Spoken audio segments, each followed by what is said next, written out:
کوئی یہ کہے کہ انہوں نے اللہ کو دیکھ لیا، یہ مبالغہ ہوگا، اس کی اجازت نہیں ہے۔ لیکن آگے فرمایا جا رہا ہے وَرَفَعَ بَعْضَهُمْ دَرَجَاتٍ، اور بعض نے ان کو درجوں بلند کیا۔ اللہ اکبر! آپ اندازہ تو فرمائیں کتنا بلند کیا، اس کا کوئی تذکرہ نہیں، کتنا بلند کیا، اس کی کوئی حد نہیں۔ اب اس سے پتا چلا اگر کوئی بندہ یہ کہتا ہے کہ نبی کی ایک حد مقرر ہونی چاہیے، اللہ اکبر، جن تک رہی ہے، اندازہ تو فرمائے، اللہ اکبر۔ اب میرے آقا علیہ الصلوۃ والتسلیم کے دیوانوں، یہاں پر ایک بات اور بھی ساتھ میں لیتے ہیں۔ دیکھو اللہ اکبر، مصطفیٰ جان رحمت کے نام کی بھی محفل ہے اور غوث پاک کے نام کی بھی محفل ہے، ہم دونوں کا تذکرہ ساتھ ساتھ کرتے ہیں۔ اگر آپ محسوس کر سکتے تو محسوس کریں۔ دیکھیے اللہ اکبر، سرکار غوث پاک شیخ عبد القادر جیلانی خود فرماتے ہیں کہ بعض لوگ وہ ہیں، ہر ولی بعض وہ ہے کہ کوئی حضرت ابراہیم خلیل کے قدم پر، بعض کوئی حضرت موسیٰ کے قدم پر، بعض کوئی حضرت عیسیٰ کے قدم پر، یعنی غوث پاک فرماتے ہیں ہر ولی کسی نہ کسی نبی کے قدم پر ہوتا ہے، ہر ولی کسی نہ کسی نبی کے قدم پر ہوتا ہے۔ قدم پر ہونے کا کیا مطلب؟ جس کو ولایت ابراہیمی دی گئی، یعنی جس نے ابراہیم علیہ السلام کے قدم پر ولی ہوا، تو ابراہیم علیہ السلام کی زندگی کا عکس جمیل اس ولی کی زندگی میں آپ کو نظر آئے گا۔ اسی طرح اگر کسی کی ولایت موسوی ہے تو موسیٰ علیہ السلام کی زندگی کی جھلکیاں، ان کا عکس پاک اس کی زندگی میں نظر آئے گا کہ جس کو اللہ نے ولایت موسوی عطا فرمائی۔ اب غوث پاک فرماتے ہیں کوئی کسی نبی کے قدم پر، کوئی کسی نبی کے قدم پر، فرمایا عبد القادر جیلانی اپنے جد کریم محمد الرسول اللہ کے قدم پر ہے۔ زندہ باد زندہ باد۔ اور میں جہاں جہاں مصطفیٰ جان رحمت نے قدم رکھا، جہاں جہاں مصطفیٰ جان رحمت نے قدم رکھا، وہاں عبد القادر جیلانی نے قدم رکھا۔ بس ایک مقام ایسا ہے کہ جہاں نبی نے قدم رکھا اور عبد القادر نے قدم نہیں رکھا، وہ جگہ نبوت کی جگہ ہے، وہاں عبد القادر کا قدم نہیں ہے۔ اللہ اکبر فرماتے ہیں جب میں نے سفر کیا اللہ رب العزت کی طرف تو میرا ہم سفر کوئی نہ بن سکا سوائے محمد الرسول اللہ کے۔ اب دونوں باتیں ساتھ ساتھ چلے گی، گویا کہ اب مصطفیٰ جان رحمت کے جلووں کو دیکھنا ہے تو شیخ عبد القادر جیلانی کی زندگی کو دیکھیں۔ اسی کو تو میرے امام کہتے ہیں مصطفیٰ کے تنے بے سایہ کا سایہ دیکھا، مصطفیٰ کے تنے بے سایہ کا سایہ دیکھا، جس نے دیکھا میری جان جلوے زیبا تیرا۔ اب آپ دیکھیں غوث پاک کو اپنے نانا، اپنے جد کریم مصطفیٰ جان رحمت سے کیسی نسبتیں حاصل ہیں۔ میں مشابہت کی بات نہیں کر رہا ہوں، مماثلت کی بات نہیں کر رہا ہوں، لیکن میں نسبتوں کو گنانا چاہتا ہوں۔ غوث پاک کی عظمت کو سمجھو، غوث پاک کی بزرگی کو سمجھو، غوث پاک کی ولایت کو سمجھو۔ بہت سارے لوگ یہ سمجھتے ہیں کسی پروپیگنڈے کے تحت غوث پاک ہے، واللہ ایسا ہرگز نہیں ہے۔ سرکار غوث پاک کی شان کیا، اس کا اندازہ کرو۔ اللہ اکبر، میرے پیارے آقا صلی اللہ علیہ وآلہ وسلم کے دیوانوں، غوث پاک کو اپنے جد کریم سے نسبت کیا ہے؟ دیکھیے آئیے پہلے رسول اللہ کی شان دیکھیں۔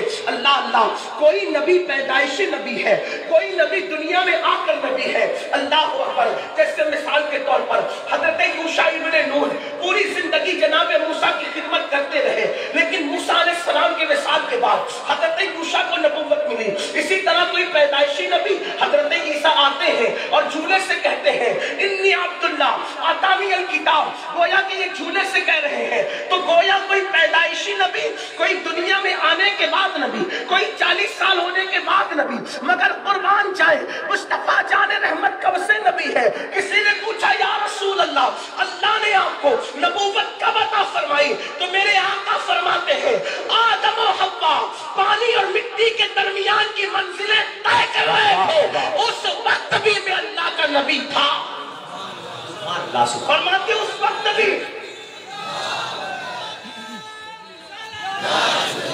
آقا ارشاد فرماتے ہیں اس وقت بھی میں اللہ کا نبی تھا۔ کب نبی ہوئے یہ نہیں بتایا، کیونکہ اس وقت کب بھی نہیں بنا تھا، تب بھی نہیں بنا تھا، جب ہی نہیں بنا تھا بلکہ کائنات کے بننے سے ہزاروں سال پہلے اللہ نے عالم ارواح میں انبیاء کی روحوں کو جمع کیا.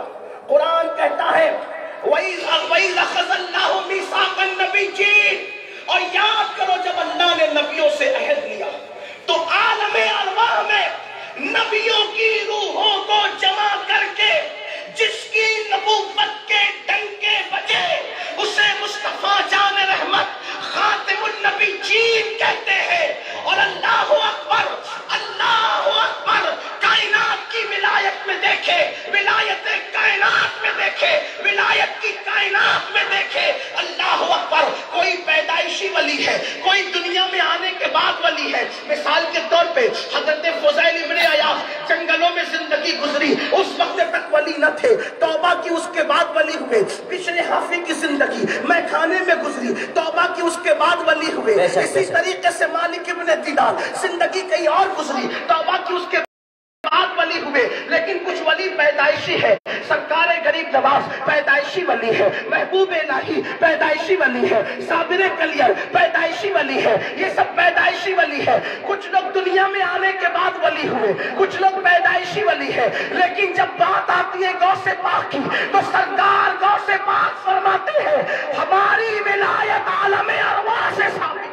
واہ واہ واہ، سبحان اللہ. کائنات نبوت میں نبوت کے ڈنکے عالم ارواح میں مصطفیٰ جان رحمت کے بج رہے ہیں، اور کائنات ولایت میں ولایت کے ڈنکے عالم ارواح میں سرکار غوث پاک کے حوالے سے. سبحان اللہ. دیکھو کیا نسبت ہے. تیسری نسبت، ابراہیم علیہ السلام کے دو بیٹے مشہور ہوئے. بیٹے تو اور بھی تھے، دو بیٹے مشہور ہوئے. نسبت دیکھو اپنے نانا سے، اپنے نانا کے قدم پہ کیسے قدم رکھا غوث پاک نے. دو بیٹے مشہور ہوئے، ایک اسماعیل علیہ السلام، ایک اسحاق علیہ السلام. اسماعیل علیہ السلام بڑے بیٹے، اسحاق علیہ السلام چھوٹے بیٹے. اسماعیل علیہ السلام نبی، لیکن اسماعیل علیہ السلام کے بعد پوری نسل اسماعیل میں کوئی مشہور نبی نہیں نظر آتا. کوئی مشہور نبی، بڑے بیٹے کی نسل خاموش ہے، اور چھوٹے بیٹے اسحاق نبی، ان کے بعد یعقوب نبی، ان کے بعد یوسف نبی، ان کے بعد نیچے آ جائیں تو کبھی ایوب نبی، داؤد نبی، سلیمان نبی، موسیٰ نبی، یوشع نبی، ہارون نبی. اسی طرح عیسیٰ علیہ السلام تک، گویا کہ حضرت یعقوب سے لے کر حضرت عیسیٰ تک سارے انبیاء کرام، انبیاء بنی اسرائیل کس کی نسل میں؟ چھوٹے بیٹے اسحاق علیہ السلام کی نسل میں. سب وہاں اسحاق علیہ السلام کی نسل میں ڈنکے بجنے نبوت کے، چرچے ہو رہے نبوت کے، اور نسل اسماعیل خاموش ہے. خاموش خاموش خاموش خاموش، حتیٰ کہ یہ نسل اسماعیل بڑے بیٹے کی نسل خاموش. کچھ لوگ یہ سوچ رہے تھے کہ ایسے خاموش ہے نسل اسماعیل کہ اب قیامت تک اس کا ذکر پھر نہیں ہو سکے گا. مگر اللہ نے کرم کیا، وہاں سینکڑوں ہزاروں نبی آ گئے، ایک کے بعد ایک کے بعد ایک کے بعد ایک، الگ ترتیب، سلسلۃ الذھب، نور کی کڑیاں سونے کی کڑیوں کی طرح.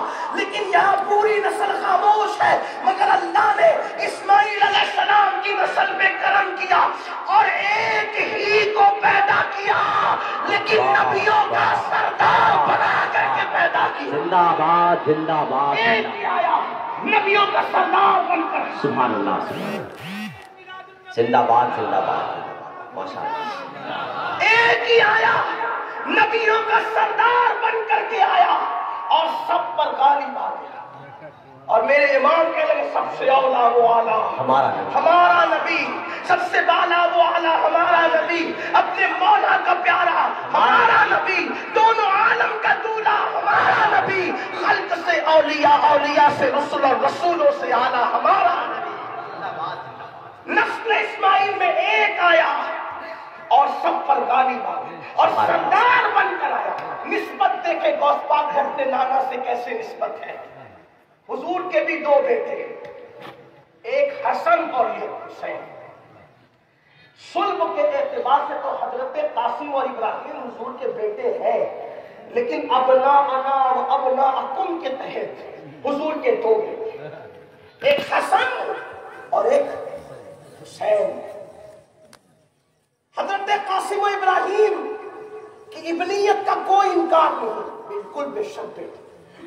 4 بیٹیاں اور 2 سلبی بیٹے، لیکن حضور علیہ السلام کی یہ 2 بیٹے حسن اور حسین، آقا فرماتے وہ میرے بیٹے ہیں۔ یہ حضور علیہ السلام نے مولا کائنات کی خصوصیت بیان کی کہ ہر نبی کی نسل اسی نبی کی پشت میں ہوگی، لیکن یہ مولا علی کی خصوصیت ہے کہ آقا نے فرمایا کہ میری نسل اللہ نے علی کی پشت میں رکھی۔ حضور کے 2 بیٹے، امام حسن امام، لیکن حسن کے بعد کوئی امام نہیں۔ کس اعتبار سے امام نہیں؟ غوثیت کبریٰ کے اعتبار سے امام نہیں، ورنہ ہمارا عقیدہ تو یہ کہ نبی کے گھر کا بچہ بچہ امام ہے۔ واہ واہ واہ واہ، سبحان اللہ سبحان اللہ۔ ہمارا عقیدہ تیری نسل پاک پہ ہے، بچہ بچہ نور کا، تو ہے عین نور، تیرا سب گھرانہ نور کا۔ اللہ اکبر، بچہ بچہ امام ہے نبی کے گھرانے کا، جس کی رگوں میں رسول اللہ کا خون ہے وہ بچہ بچہ امام ہے۔ لیکن یہاں امامت بمانے غوثیت کبریٰ، امامت بمانے غوثیت کبریٰ، امام حسن غوث امام، لیکن حسن کے بعد کوئی امام نہیں۔ نسل حسن خاموش، نسبت دیکھو، وہاں بڑے بیٹے کی نسل خاموش، یہاں بڑے بیٹے کی نسل خاموش۔ پھر اس کے بعد وہاں چھوٹا بیٹا دیکھیں، اسحاق نبی، یعقوب نبی، یوسف نبی، اسی طرح ترتیب، اور یہاں چھوٹا بیٹا دیکھیں، امام حسن امام، زین العابدین امام، باقر امام، جعفر صادق امام، موسیٰ کاظم امام، علی رضا امام، تقی امام، نقی امام، حسن عسکری امام۔ سبحان اللہ سبحان اللہ۔ دیکھا، نسل حسن خاموش، نسل حسین میں امامت کے ڈنکے بج رہے ہیں، اور امامت کس اعتبار سے؟ غوثیت کبریٰ کے۔ اور غوثیت کبریٰ کیا ہے؟ شاہ ولی اللہ فرماتے ہیں کہ جسے اللہ غوثیت کبریٰ کا مقام عطا کرتا ہے، نظام کائنات کو اس کے تحت کر دیا جاتا ہے، بارش اس کے صدقے میں برستی ہے، اناج اس کے صدقے میں اگتا ہے۔ اسی طریقے سے آپ اٹھا کر کے شاہ ولی اللہ کو دیکھیں تو یہ نظام غوثیت کبریٰ، امام حسین کے بعد نسل حسین میں نسل حسن خاموش، وہاں بھی نسل اسماعیل خاموش، یہاں نسل حسن خاموش۔ لوگ سوچ رہے تھے حسن کی نسل گمنام تو نہیں ہو جائے گی، لیکن اللہ نے ایک پیدا کی، نسل نسبت دی، وہاں نسل اسماعیل خاموش تھی، سردار انبیاء بنا کے پیدا کیا، یہاں نسل حسن بنا کر کے دنیا کے اندر بھیجا، اور پھر اللہ کیسی ولایت عطا کی۔ وہ چوتھی مناسبت دیکھے، جب امام حضرت سیدنا اسماعیل علیہ السلام کی بستا وہ پیچھے حاضر، جو سلطنت آگے کر گئے تھے، نسبت دیکھو، انبیاء وہاں سب ادب سے گردن جھکانے میرے آقا کیا، اور یہاں اولیاء سب گردن جھکا رہے، ولایت کی کائنات میں غوث پاک ہے، اور غوث پاک کہتے ہیں میرا یہ قدم ہر ولی کی گردن۔ بعض لوگ کہتے ہیں کہ انہوں نے تو سکر میں کہا، ہم سنیوں کا عقیدہ یہ بالکل نہیں ہے کہ انہوں نے سکر میں کہا۔ سبتت الآثار فی تلخیص بہجت الاسرار میں شیخ محقق شیخ عبداللہ محدث دہلوی فرماتے کہ غوث پاک فرماتے کہ جب مجھے یہ کہنے کا حکم ہوا، پہلے تو انہوں نے اپنی مرضی سے کہا بھی نہیں، غوث پاک کہتے مجھے کہنے کا حکم ہوا کیا کہ میرا یہ قدم ہر ولی کی گردن پہ، تو جب کہنے کا حکم ہوا تو غوث پاک کہتے اللہ نے میرے دل پہ تجلی فرمائی، یہ اللہ نے میرے دل پہ تجلی فرمائی، کوئی ذرا اس پہ غور کریں۔ اللہ پہاڑ پہ تجلی فرمائے تو پہاڑ لیزہ لیزہ ہو جائے، اور غوث پاک فرماتے میرے اللہ نے میرے دل پہ تجلی فرمائی، اور رسول اللہ صلی اللہ علیہ وآلہ وسلم نے مجھے خلعت بھیجا، مجھے نوازا گیا خلعت سے، اور پھر کہا کہ عبد القادر کہو کہ میرا یہ قدم ہر ولی کی گردن پر ہے، تو سرکار غوث پاک فرماتے پھر میں نے کہا کہ میرا یہ قدم ہر ولی کی گردن پر ہے۔ جب غوث پاک یہ کہہ رہے تھے تو افق بھر گیا تھا، سب لوگوں نے اپنی اپنی گردنیں سرکار غوث اعظم کے آگے جھکا دی۔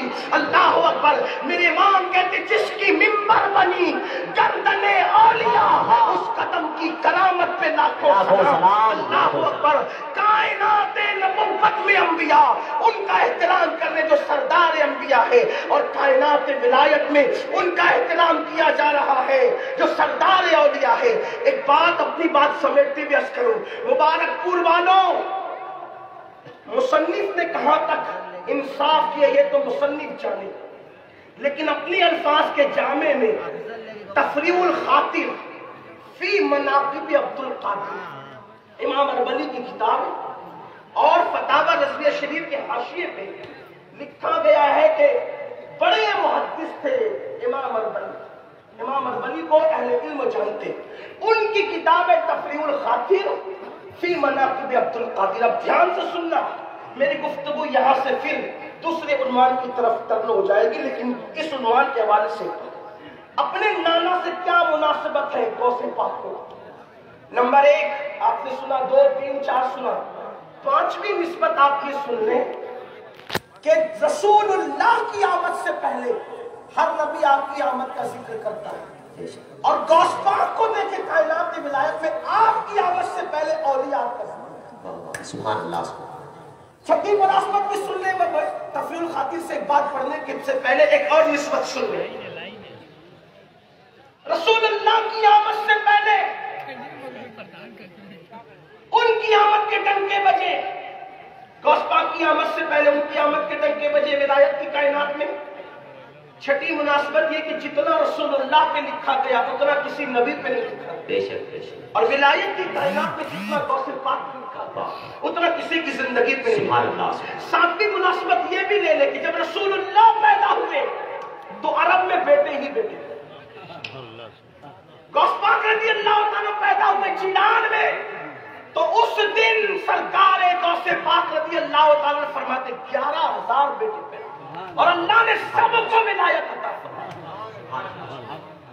رسول اللہ سے زیادہ کسی نبی کی امت نہیں، ولایت کی کائنات میں غوث پاک سے زیادہ کسی کے سلسلے میں مرید۔ زندہ باد زندہ باد زندہ باد۔ مناسبت دیکھیں، نسبت دیکھیں، لیکن جو بات امام اربلی کی کتاب سے پڑھنا چاہتا ہوں، پھر کہتا ہوں امام اربلی نے انصاف کہاں تک کیا وہ جانے، لیکن میں نقل کر رہا ہوں، توجہ کرنا، میرے غوث کی شان کیا، غوث پاک کا مقام کیا۔ اللہ اکبر، آپ نے وہ واقعہ سنا ہوگا، مجھے یہ واقعہ اس لیے یاد آ گیا ناظم صاحب، ناظم اجلاس، اس لیے یاد آ گیا کہ جو کمیٹی آج کا پروگرام کر رہی ہے ان کا نام ہے فدایان حضرت سیدنا اویس قرنی۔ تو میں نے سوچا کہ کمیٹی کا نام حضرت اویس قرنی پر ہے تو تھوڑا ذکر اویس قرنی بھی کروں، سبحان اللہ اور سبحان اللہ۔ اپنے عنوان کے تحت کروں گا، اس سے ہٹ کے نہیں۔ آپ نے وہ مشہور واقعہ سنا، آپ کو پتا ہے اہل سنت کی اکثر کتب میں جہاں اویس قرنی کا ذکر موجود ہے کہ اللہ کے رسول علیہ السلام نے اپنا جبہ شریف، پیرہن شریف فاروق اعظم اور مولائے کائنات کو دیا کہ فرمایا کہ یہ اویس کو دے دے اور اس کو میرا سلام کہنا، ٹھیک، اور فرمایا کہ اس سے کہنا کہ وہ میری امت کے لیے دعا کرے، ٹھیک۔ یہ واقعہ آپ جانتے ہیں، لیکن اب اس کو امام اربلی کس طرح لکھتے ہیں، فقیر کے الفاظ کے جامع میں سنیں کہ جس وقت وہ رسول اللہ کا پیرہن شریف جب پہنچا اویس قرنی کے پاس، وہ ساری تفصیل آپ کو پتا ہے، اس کو ریپیٹ نہیں کرنا چاہیے، تو اویس قرنی نے رسول اللہ کا جبہ رکھا اور جبہ پہننے سے پہلے سر سجدے میں رکھ کے دعا کی، اے اللہ تیرے محبوب کی امت کو انہی کے صدقے میں بخش دے۔ ندا آئی، اویس آدھی امت کو محبوب کو تیری دعا سے بخش دے۔ کتنی بخشی؟ آدھی امت۔ اویس قرنی نے اللہ کی بارگاہ میں ہاتھ اٹھا دیے، مولا آدھی اور بخش دے۔ آدھی بخش دی گئی، آدھی اور بخش دے۔ ارشاد ہوا نہیں، آدھی تیری دعا سے بخشا ہے اور آدھی عبد القادر جیلانی کی وجہ سے بخشا ہے۔ واہ واہ واہ واہ، زندہ باد زندہ باد زندہ باد۔ امام اربلی لکھ رہے ہیں کہ اویس قرنی نے جب دعا کی، حالانکہ ابھی غوث پاک کی ولادت نہیں ہوئی، غوث پاک کی ولادت غوث پاک کی ولادت 470 یا 471 میں ہے ہجری، 470 یا 71، اختلاف ہے ایک سال کا، 70 یا 71 میں غوث پاک کی ولادت ہوئی، یعنی رسول اللہ کے پردہ فرمانے کے تقریباً 450 سال کے بعد غوث پاک دنیا میں تشریف لائے۔ 11 ہجری میں حضور کا وصال ہوا اور 471 یا 470 میں غوث پاک کی ولادت۔ ٹھیک، اب سنیے، ابھی اویس قرنی کے دور میں غوث پاک کے والد بھی پیدا نہیں، دادا بھی پیدا نہیں، پردادا بھی پیدا نہیں، لیکن ارشاد ہو رہا ہے اویس تیری دعا سے آدھی بخشی، آدھی عبد القادر جیلانی کی وجہ سے بخشی۔ ابھی اویس قرنی نے کہا مولا یہ عبد القادر جیلانی کون ہے؟ توجہ کریے، امام اربلی تفسیر الخاطر میں لکھ رہے ہیں فی مناقب عبد القادر میں، جس کو میں مفہوم کے طور پہ اپنے جامع میں اپنے الفاظ کے جامع پیش کروں، اویس قرنی نے پوچھا مولا یہ عبد القادر کون ہے؟ جس کی شان یہ کہ اللہ فرمائے کہ اس کی وجہ سے بخشیں گے اور امت کو اس کی وجہ سے بخشیں گے، تو یہ عبد القادر ہے کون؟ ارشاد ہوتا ہے یہ عبد القادر میرے نبی کے بیٹوں میں بیٹا ہے۔ جو مقام نبیوں میں اللہ نے محمد الرسول اللہ کو عطا فرمایا، وہ مقام ولیوں میں اللہ نے عبد القادر جیلانی کو عطا فرمایا۔ مولا یہ رستہ کہاں ہے؟ یہ ہے کہاں؟ کہا بھی یہ پیدا نہیں ہوا، یہ ہے کہاں؟ تو کہا یہ اس وقت فی مقعد صدق عند ملک مقتدر کے مقام پر موجود ہے۔ اللہ اکبر۔ تو عرض کی مولا اس کی شان کیا ہے؟ تو ارشاد ہوا اویس جسے عبد القادر کہتے ہیں وہ میرا بھی محبوب ہے اور میرے محبوب کا بھی محبوب ہے، جو اس سے محبت کرے گا ہم اس سے محبت کریں گے، اس کو وہ مقام عطا کریں گے کہ ولیوں کا سردار بنائیں گے، اور ایک وقت آئے گا جب وہ دنیا میں پیدا ہوگا تو وہ کہے گا قدمی حاضی علی رقبت کل ولی جلا، کہ میرا یہ قدم ہر ولی کی گردن پر ہے، تو سارے ولی اس کے لیے اپنی گردن کو جھکا دیں گے۔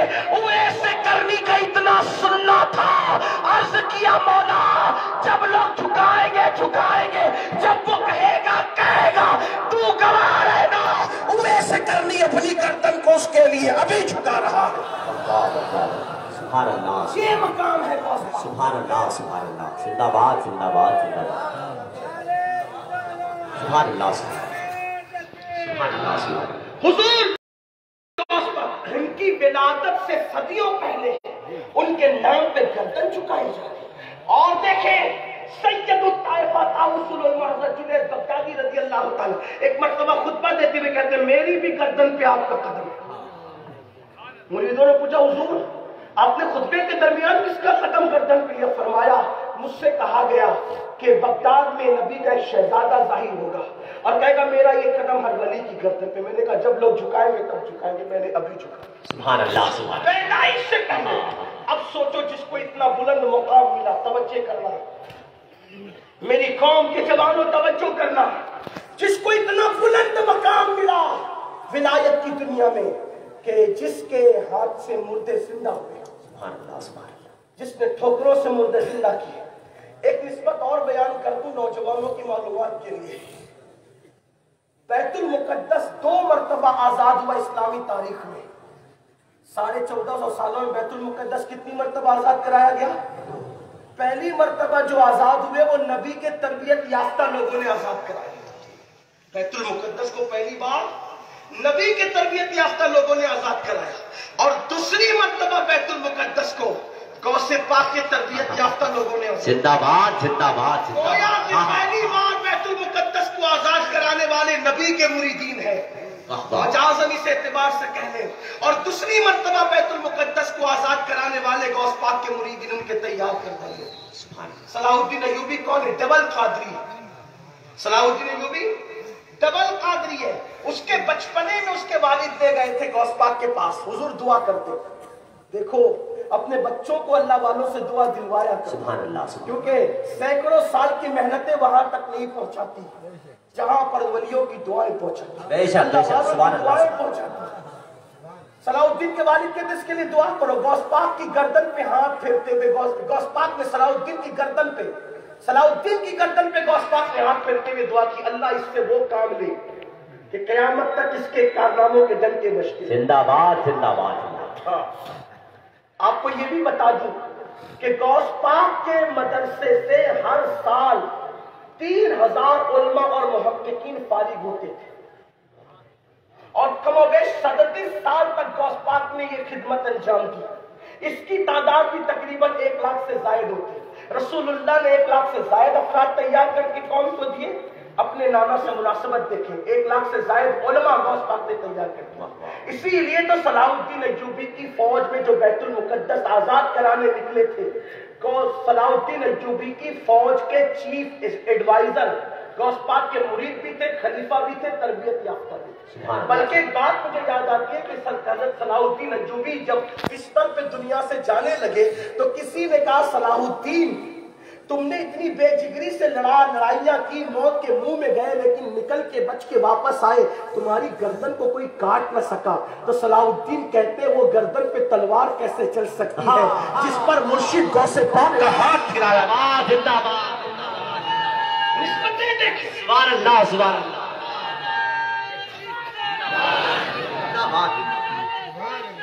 سبحان اللہ، سبحان اللہ، نسبتیں دیکھیں۔ لیکن مجھے حیرت ہے جس کے ٹھوکروں سے مردہ زندہ ہو، جس کو اللہ قسمیں دے دے کے کھلائے۔ امام کیسے قسمیں دے دے کے کھلاتا ہے پلاتا ہے تجھے، پیارا اللہ تیرا چاہنے والا تیرا، جو نبی کے بے سائے کا سایہ بن کر دنیا میں آئے، اس کے دل میں اللہ کی خشیت کا عالم کیا ہے، اللہ کے خوف کا عالم کیا ہے۔ ذرا توجہ کرنا، آج ہماری زندگیوں میں جمعہ کی 2 رکعت کے علاوہ اور نمازیں ہیں بھی نہیں۔ مجھے بہت افسوس ہوتا ہے، اتنا بڑا مجموعہ دیکھ کر لوگ خوش ہوتے ہیں کہ ہماری قوم اتنی آ گئی، کامیاب ہو گئے ہم، لیکن مجھے صدمہ ہے اتنا بڑا مجموعہ دیکھ کر۔ وجہ میری قوم سننے کے لیے تو ہزاروں کی تعداد میں جمع ہے، لیکن میری قوم عمل کرنے کے لیے ہزاروں کی تعداد میں جمع نہیں ہوتی۔ اتنی بڑی تعداد مبارک پور کی یہاں موجود ہے، اگر یہی قوم فجر کی نماز میں اتنی تعداد میں پہنچنے لگے تو پھر انقلاب کا عالم کیا ہوگا۔ بڑی معذرت کے ساتھ مبارک پور والوں، ہم سننے کے لیے تو جمع ہوتے ہیں لیکن ہم عمل کے لیے جمع نہیں ہوتے، اور انقلاب سننے سے نہیں آتا، انقلاب عمل سے آتا ہے۔ اللہ اکبر، غوث پاک کو اللہ نے یہ مقام دیا، یہ مرتبہ دیا کہ ٹھوکروں سے مردے زندہ ہو رہے ہیں۔ غوث پاک کو یہ مقام دیا کہ قسمیں دے دے کے کھلایا پلایا جا رہا ہے، ان کو محبوب بنایا گیا، محبوب سبحانی بنایا گیا۔ لیکن اللہ کی خشیت کا عالم کیا ہے، اللہ کے خوف کا عالم کیا ہے؟ جب حج کو جاتے ہیں تو غلاف کعبہ پکڑ کر، غوث پاک غلاف کعبہ پکڑ کر اللہ کی بارگاہ میں دعا کرتے ہیں، اے اللہ عبد القادر کی مغفرت فرما اور عبد القادر کے اعمال کو قبول کر لے۔ عبد القادر کے اعمال اگر تیری بارگاہ میں قبولیت کے قابل نہیں، عبد القادر کے اعمال اگر تیری بارگاہ میں قبولیت کے قابل نہیں، تو مولا قیامت کے دن تو عبد القادر کو اندھا اٹھانا، اس لیے کہ تیرے بندوں کے درمیان وہ شرمندگی سے محفوظ ہو جائے۔ آپ سے پوچھنا چاہتا ہوں، جس کے اعمال کا حال یہ ہے کہ اللہ اکبر، امام یافعی فرماتے ہیں غوث پاک نے کبھی کبھی ایک رات میں 1000 رکعت تک نماز ادا فرمائی۔ غوث پاک کا 15 سال تک معمول تھا کہ آپ نے ایک رات میں قرآن مقدس ختم کیا، اور 40 سال تک کہ یہ معاملہ رہا کہ عشاء میں وضو کرتے روزانہ اور فجر تک وہی وضو قائم رہتا ہے، یعنی سوتے نہیں ہیں، بستر پر پیٹ نہیں لگاتے، راتوں کو آرام نہیں کرتے، بلکہ پوری رات عبادت میں گزار دیتے ہیں۔ اب میں پوچھنا چاہتا ہوں ولیوں سے محبت کرنے والوں سے، اب پوچھنا چاہتا ہوں عشق رسول کا دعویٰ کرنے والوں سے، غوث پاک تو 40 سال تک عشاء کے وضو سے فجر پڑھ رہے روزانہ، ہم عشاء کے وضو سے کم عشاء تو پڑھیں اور فجر کے وضو سے کم فجر تو پڑھیں۔ اللہ اکبر، آج میری قوم یہ شکوے کر رہی ہے، میری قوم شکایت کر رہی ہے، مولانا دیکھو دنیا میں ہمیں مارا جا رہا ہے، دنیا میں ہمیں پیٹا جا رہا ہے، دنیا میں ہمیں قتل کیا جا رہا ہے، دنیا میں ہمارے گھروں کو آگ لگائی جا رہی ہے۔ میں کہوں گا جس قوم نے اللہ کے گھر کو ویران کر دیا، اس قوم کے گھروں کو آباد کیسے کیا جا سکتا ہے؟ اللہ اکبر! وہ کون سا جرم ہے، وہ کون سا گناہ ہے جو مسلم امہ کے جوانوں کی زندگی میں نہیں؟ بد نگاہی سے لے کر بدکاری کے اڈے تک ہمارے جوان گناہوں کے اڈوں پہ نظر آ رہے ہیں۔ میں پوچھنا چاہتا ہوں، کیا اللہ نے جوانی پاپ کے لیے دیا تھا؟ کیا اللہ نے جوانی آوارگی کے لیے دیا تھا؟ کیا اللہ نے جوانی، اللہ اکبر، آنکھوں کو آوارہ کرنے کے لیے دیا تھا؟ کیا اللہ نے جوانی بدکاری کے لیے دیا تھا؟ کیا یہ اللہ کا پیغام بھول گئے؟ دنیا میں آ کر گناہوں کے اڈوں کو آباد کرنے والوں، دنیا میں آ کر پاپ کے اڈوں کو آباد کرنے والوں، دنیا میں آ کے اپنی پاکیزہ نگاہوں سے عورتوں پر پاپ کی نظر ڈالنے والوں، میں کہتا ہوں حیرت ہے جس قوم کا عقیدہ یہ ہو کہ قبر میں رسول اللہ کا دیدار ہوگا اور جنت میں اللہ کا دیدار ہوگا، اس آنکھوں سے جو قوم پوری رات زنا کے مناظر دیکھے، جو قوم پوری رات سیریل دیکھے، پوری رات فلمیں دیکھے، سوچو تو صحیح ہمت کیسے ہوتی ہے جن آنکھوں سے قبر میں رسول اللہ کو دیکھنا ہے، انہی آنکھوں سے آپ پاپ کے مناظر دیکھ رہے ہو، جن آنکھوں سے جنت میں اللہ کا دیدار کرنا ہے، ان آنکھوں سے تم عورتوں پر پاپ کی نظر ڈال رہے ہو۔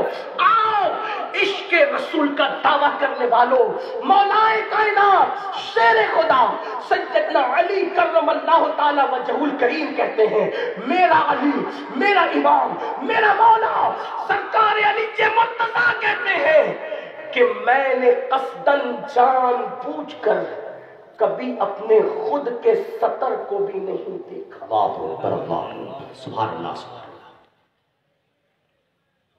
تھوڑی دیر ذرا اس پہ غور کرنا۔ مولا کائنات کہتے خود کا سطر قصداً میں نے نہیں دیکھا۔ پوچھنے والے نے پوچھا حضور یہ تو ضرورت بھی ہے اور مجبوری بھی ہے۔ آپ کو بھی حیرت ہوگی، لیکن اپنے پہ علی کو قیاس نہیں کرنا، اس لیے کہ علی اس ہستی کا نام ہے۔ قاضی ثناء اللہ پانی پتی تفسیر مظہری میں لکھتے ہیں کہ علی کے مرتضیٰ دنیا میں آنے سے پہلے لوگوں کو ولایت بانٹتے تھے۔ ہاں، قاضی ثناء اللہ پانی پتی نے تفسیر مظہری میں لکھا ہے کیا دور آدم سے لے کے دور مصطفیٰ جان رحمت تک جتنے انبیاء کی امت میں ولی ہوئے سب علی کے فیضان سے ہوئے۔ اس لیے اپنے آپ کو علی کی طرح نہیں سمجھنا، قیاس نہیں کرنا مولا علی کہ میرے پر میں تو سطر دیکھے بغیر نہیں جی سکتا، علی کیسے جی گئے؟ میں نے کہا جس کے رتبے ہے سوا ان کو سوا مشکل ہے۔ علی تو لوگوں کی سمجھ میں کیا آ سکتے ہیں، وہ تو کہتے ہیں کہ میں گھوڑے کی ایک رکاب پہ پیر رکھتا ہوں اور دوسرے پر پیر رکھنے سے پہلے قرآن ختم کر لیتا ہوں۔ تولو گے؟ کیا تولو گے؟ کیسے تولو گے؟ اوقات ہے تولنے کی؟ جس کی بیوی سیدہ زہرا بنت پیغمبر، جن کے بیٹے حسنین کریمین جنتی جوانوں کے سردار، جس کا بھائی خاتم النبیین، بھائی کہہ رہا ہوں، ہاں اگرچہ علی پاک نے پوری زندگی نبی کو بھائی نہیں کہا، لیکن نبی کہتے رہے انت اخی فی الدنیا والآخرہ، کہ تم میرا دنیا میں بھی بھائی اور آخرت میں بھی۔ سوچو، غور کرو، اس وقت میرا عنوان وہ نہیں ہے، جب عنوان ہوگا تو وہ بھی ہوگا، لیکن بات آئی تو میں نے عرض کی غور کریں کہ مولا کائنات فرما رہے میں نے قصداً جان بوجھ کر کبھی اپنا سطر نہیں دیکھا۔ پوچھنے والے نے پوچھا مولا یہ تو مجبوری بھی ہے اور ضرورت بھی ہے، پھر آپ نے کیوں نہیں دیکھا؟ توجہ کریں، عشق رسول کے دعوے داروں توجہ کرو۔ مولا کائنات کہتے مجھے حیا آتی تھی کہ جن آنکھوں سے آمنہ کے لال کا جلوہ دیکھتا ہوں ان آنکھوں سے اپنا سطر قصداً کیسے دیکھتا۔ سوچو، غیرت عشق مصطفیٰ اگر سیکھنا ہے تو صحابہ سے سیکھو، خلفائے راشدین سے سیکھو، اہل بیت اطہار سے سیکھو۔ غور تو کرو، سوچو تو صحیح کہ جن آنکھوں سے نبی کا جلوہ دیکھتا ہوں ان آنکھوں سے اپنا سفر دیکھنے میں حیا آتی ہے. اور یہاں عشق رسول کا دعویٰ، حضور علیہ السلام کی زیارت کا دعویٰ، حضور علیہ السلام کے دیدار کا دعویٰ. ہم کیا کیا دیکھ رہے ہیں؟ ہم نے اپنی آنکھوں کو کیسے آوارہ کر دیا ہے. یاد رکھنا، جس قوم کا جوان آوارہ ہو جائے، جس قوم کے جوان کی فکر آوارہ ہو جائے، جس قوم کا جوان گناہوں کی دہلیز پر پہنچ جائے، جس قوم کا جوان بدکاریوں کی طرف پہنچ جائے، پھر ہوتا کیا ہے؟ اس قوم کو صفحہ ہستی سے مٹایا جاتا ہے. میرے آقا علیہ السلام کے جوانوں، آج بھی ہم نا امید نہیں ہیں. اقبال کہتے ہیں، نہیں مایوس اقبال اپنی کشت ویرا سے، نہ ہو مایوس اقبال اپنی کشت ویرا سے، ذرا نم ہو تو یہ مٹی بڑی زرخیز ہے ساقی، بہت زرخیز ہے یہ مٹی، اس کو نم ہونے کی ضرورت ہے.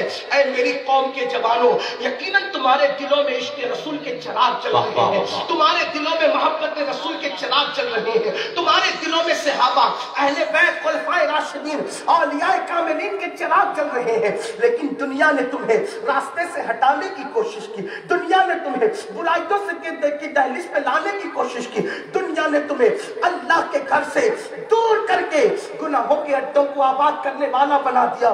ذرا احساس تو کرو، ذرا سوچو تو صحیح، دنیا میں کیوں آئے تھے؟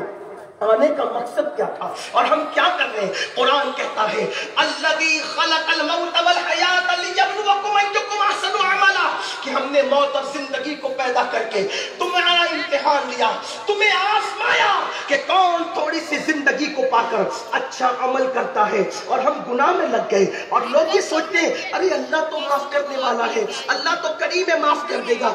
امام المتکلمین حضرت مولانا نقی علی خان علیہ رحمہ، جو امام اہل سنت کے والد ہیں، کتنا خوبصورت جملہ لکھتے ہیں. فرماتے ہیں، اللہ کو کریم جان کر گناہ کرنے والے، اللہ کو کریم جان کر گناہ کرنے والے اللہ کو قادر جان کر زہر کیوں نہیں کھاتا؟ جب وہ قادر ہے کہ تیرے زہر کھانے پر بھی تجھے زندگی دے سکتا ہے، تو تو نے اللہ کو کبھی قادر جان کر زہر تو نہیں کھایا، اور اللہ کو کریم جان کے گناہ کرتا ہے. اللہ کو کریم جاننے اور ماننے کا مطلب یہ نہیں کہ زنا کے اڈوں کو آباد کرو اس کو کریم جانو، شراب کے اڈوں کو آباد کرو، یہ تو اس کی غیرت کو چیلنج ہے، چیلنج. اس کو کریم جاننے کا مطلب بزرگوں سے سیکھو، نیکیاں کرتے ہو اللہ سے ڈرتے، عبادت کرتے اللہ سے ڈرتے، تقوی پرہیزگاری کرتے اللہ سے ڈرتے. دیکھو تو صحیح سرکار غوثیت مآب شیخ عبد القادر جیلانی، ایک مرتبہ عید کے دن غوث پاک کو کسی نے روتے ہوئے دیکھا تو عرض کیا، یا غوث الثقلین آپ رو رہے ہو؟ فرمایا ہاں، عید کے دن کہ عبد القادر کی عید اس دن ہوگی جس دن اس کا ایمان پر خاتمہ ہو. زندہ باد، زندہ باد، سبحان اللہ، سبحان اللہ. آج ہم جنت کے ٹھیکیدار ہو گئے، جمعہ کی 2 رکعت پڑھ کر مسجد سے ایسے بھاگتے ہیں جیسے اسکول کی چھٹی ہونے پر بچے کلاس روم سے بھاگتے ہیں. جس قوم کا دل مسجد میں نہ لگے وہ قوم عزت کے ساتھ زمین پہ کیسے جیے؟ بے شک بے شک بے شک. عشق رسول کا دعویٰ، مجھے حیرت ہے جن کا عشق رسول ان کو مسجد تک نہیں لے جاتا فجر کی نماز میں، تو ان کا عشق رسول انہیں جنت میں کیا لے جائے گا؟ عشق رسول تو پہلی رات کی دلہن کا حجرہ چھڑوا کر میدان میں جان. زندہ باد، زندہ باد، زندہ باد. عشق رسول کبھی کمزور نہیں ہے، عشق رسول واقعی جنت تک لے جائے گا. لیکن میں پوچھنا چاہتا ہوں، اتنا کمزور عشق رسول آپ کا کہ جو مسجد کے زینے تک نہ لائے؟ عشق رسول تو وہاں لے جاتا ہے جہاں فرشتوں کی پرواز بھی تھک جاتی ہے. عشق مصطفیٰ وہاں لے جاتا ہے. کوئی اڑ کے رہ گیا بام تک، کوئی کہکشاں سے گزر گیا. عاشقوں کی زندگی تو دیکھو. اس کا مطلب یہ کہ ہم عشق رسول کا دعویٰ کر رہے ہیں لیکن عشق رسول ہے کہاں؟ محبت رسول ہے کہاں؟ ارے جسے عشق ہوتا ہے پہلی بات اس کی عاشق کی پہلی نشانی یہ ہے کہ اس کی نیند اڑتی ہے، اس کو نیند نہیں آتی. اور ہم کیسے عاشق کہ فجر میں ہم اٹھتے ہی نہیں. اور لوگ کہتے ہیں میری آنکھ نہیں کھلتی فجر میں. میں کہتا ہوں ٹرین پکڑنے کے لیے کھلتی ہے, بچے کو اسکول پہنچانے کے لیے کھلتی ہے, نوکری پہ جانے کے لیے کھلتی ہے, اللہ کی عبادت کے لیے نہیں کھلتی. اور ہم کیا کہتے, ہم تو جنتی ہے, ہمیں جنت میں جانے سے کون روکے گا. میں کہتا ہوں اللہ کے بندو, جس کی زندگی میں خوف خدا نہیں, گناہوں کی آبادی, گناہ گناہ گناہ, وہ کیسے دعویٰ کر لیں وہ جنت میں جانے کا؟ جن کے باپ دادا جنت بیچتے رہے, جنت بانٹتے رہے, بلکہ خود کو جن کو جنت بانٹنے کا اللہ نے اختیار دیا, ان لوگوں کا خوف تو دیکھو. ایک نام آپ نے سنا ہوگا, حضرت سیدنا امام جعفر صادق. امام جعفر صادق کو جاتے چھٹے امام اہل بیت. اور کیسے امام ہے پتہ ہے؟ امام جعفر صادق امام اعظم جن کی جوتیاں درست کرتے, امام اعظم کروڑوں حنفیوں کے امام جن کی جوتیاں سیدھی کرتے. میں حیران ہوں, جب جوتیاں سیدھی کرنے والا اتنا بڑا ہے تو جس کی جوتیاں ہوگی وہ کتنا بڑا ہے. توجہ کرنا.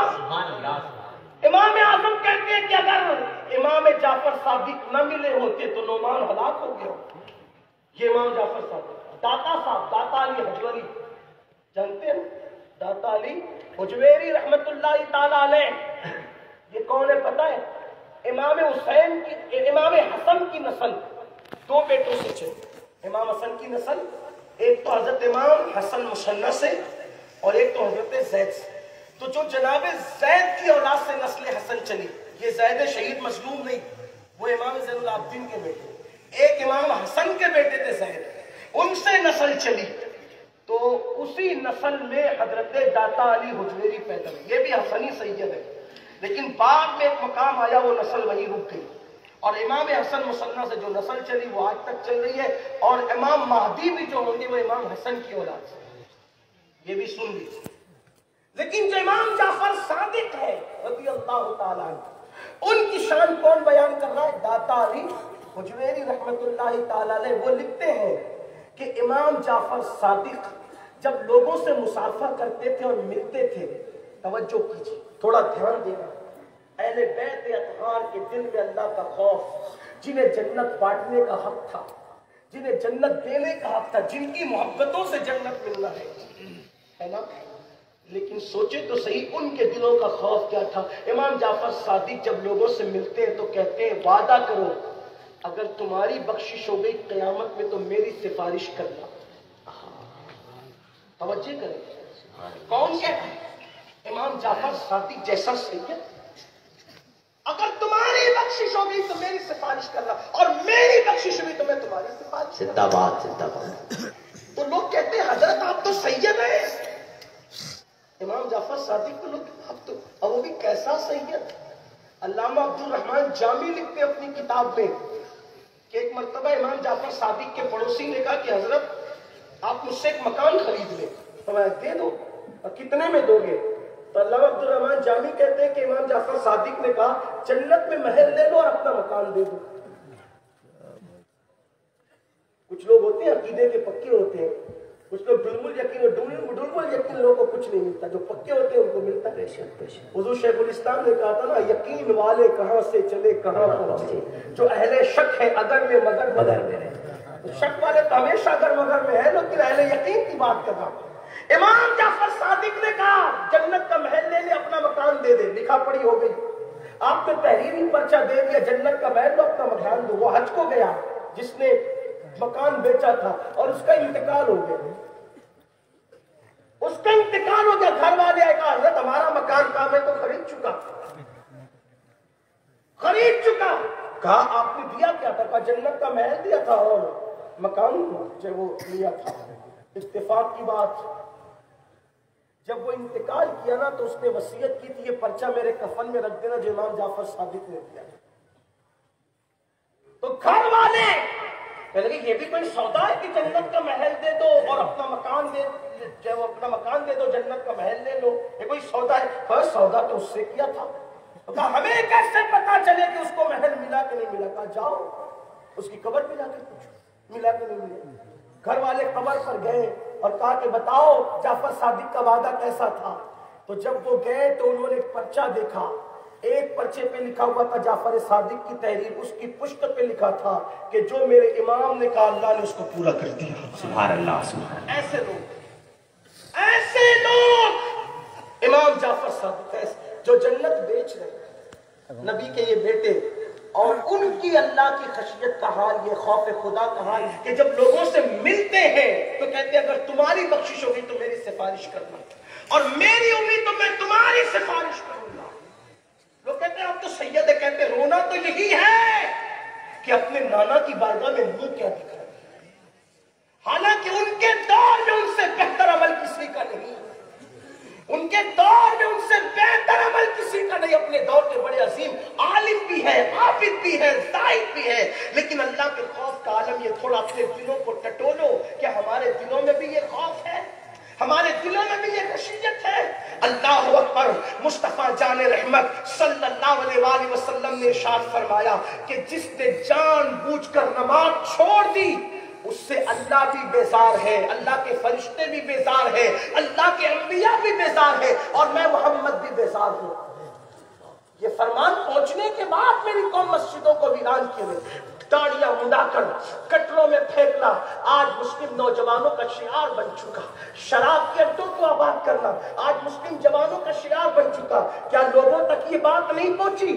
اللہ کے رسول مصطفیٰ جان رحمت صلی اللہ علیہ وآلہ وسلم نے ارشاد فرمایا جس نے ایک گھونٹ شراب کا پیا اور مرنے سے پہلے اس نے توبہ نہیں کی، جب وہ اپنی قبر سے اٹھے گا یا تو اس کا چہرہ سور کی طرح ہوگا یا تو اس کا چہرہ بندر کی طرح ہوگا، اور اس کے منہ سے پاخانہ نکل رہا ہوگا، اور جن کٹوروں سے، جن آلات کے ذریعے سے وہ نشہ کرتا تھا وہ آلات اس کے گلے میں لٹک رہے ہوں گے، اور اس کے پورے جسم پر سانپ اور بچھو چپکے ہوئے ہوں گے، اور اس پہ اللہ کی لعنت برس رہی ہوگی، اور فرشتے کہیں گے یہ وہ ہے جو دنیا میں نشہ کرتا تھا۔ میرے آقا صلی اللہ علیہ وسلم کے دیوانوں اور میری قوم کے جوانوں، آج 17 سال کی عمر کی چھوٹی عمر کے نوجوان نشے کی طرف جا رہے ہیں، فیشن کے نام پہ نشے کی طرف جا رہے۔ سوچو تو صحیح، نشے کی لعنت نہ تمہیں پڑھنے دے گی، نشے کی لعنت نہ تمہیں آگے پڑھنے دے گی، نشے کی لعنت معاذ اللہ نہ تمہیں اللہ پر صراط مستقیم پر رہنے دے گی۔ یہ جو نشہ مسلم محلوں کے اندر عام کیا جا رہا ہے، دنیا کو تمہارے ٹیلنٹ سے بہت زیادہ خوف ہے، دنیا تمہیں پڑھنے نہیں دینا چاہتی، دنیا تمہیں لکھنے نہیں دینا چاہتی۔ دنیا کو اچھی طرح پتا ہے جس دن مسلمان جوان پڑھ لے گا اس کا مقابلہ دنیا کی کوئی طاقت نہیں کر سکتی۔ لوگوں کو پتا ہے جس دن تم بزنس کے میدان میں قدم رکھو گے کوئی تم سے آگے نہیں بڑھ سکے گا۔ فیثاغورس کون تھا؟ اللہ اکبر۔ یہ تو پوچھو لوگوں سے کون تھا، اس کا تعلق کلمے والوں سے تھا۔ اسی طریقے سے آپ دیکھیں ابو علی سینا کو آپ دیکھ لیں، اسی طریقے سے لقمان حکیم کو آپ دیکھ لیں، ان لوگوں کا تعلق کسی نہ کسی نبی سے ہے۔ تو ایمان والوں کو پڑھنے نہ دو، لوگوں کا منصوبہ پڑھنے نہ دو، انہیں اچھا بزنس کرنے نہ دو، ان کو غریب بناؤ، ان کو مفلس بناؤ، ان کو جاہل بناؤ، اس لیے کہ جب یہ جاہل رہیں گے، یہ مفلس رہیں گے تو ان کو غلام بنانا آسان ہوگا۔ ہندوستان کی سرزمین پر جو حالات بنے ہوئے ہیں اس وقت میں مسلمانوں کو 3 چیزوں پہ توجہ دینی چاہیے۔ ایک تو دیندار بنو، ایک تو مالدار بنو، اور ایک تو ایجوکیشن کو عام کرو۔ مبارک پور والوں، اگر تم ایجوکیشن کی بات نہ کرو گے تو کون کرے گا؟ قصبہ ہے جس کے چراغ سے پوری دنیا کے اندر چراغ مصباحیات جلاتے نظر آ رہے ہیں۔ اس سرزمین پر علم کی شمع کو لے کے آگے بڑھنا ہوگا۔ آج مسلمان کہتے ہیں مولانا میں اپنے بچے کو نہیں پڑھا سکتا کیونکہ میں غریب ہوں۔ میں کہتا ہوں میرے نوجوان غربت کی شکایت نہ کر۔ کیا تجھے نہیں پتا عورتوں نے اپنے یتیم بچوں کو چرخہ کاٹ کر کے پڑھایا تھا؟ غوث پاک کو کس نے پڑھایا؟ محبوب الہی کو کس نے پڑھایا؟ ان کی ماں نے پڑھایا۔ اپنے خرچے پہ کنٹرول کرو۔ آج SSC اور HSC کے بعد جو ہے ہم اپنے بچوں کو کام سے لگا دیتے ہیں، ہمارے بچے آگے نہیں بڑھ پاتے۔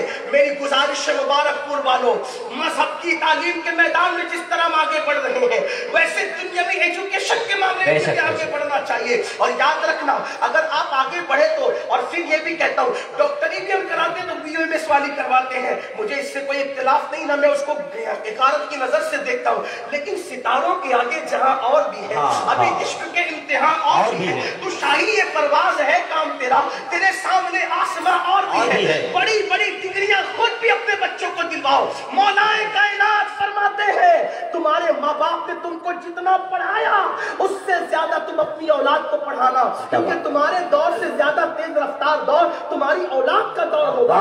اس لیے اگر چیلنج کو مقابلہ کرنا ہے، چیلنج سے نپٹنا ہے، چیلنج سے نپٹنا ہے، اپنی اولاد کو آگے بڑھاؤ۔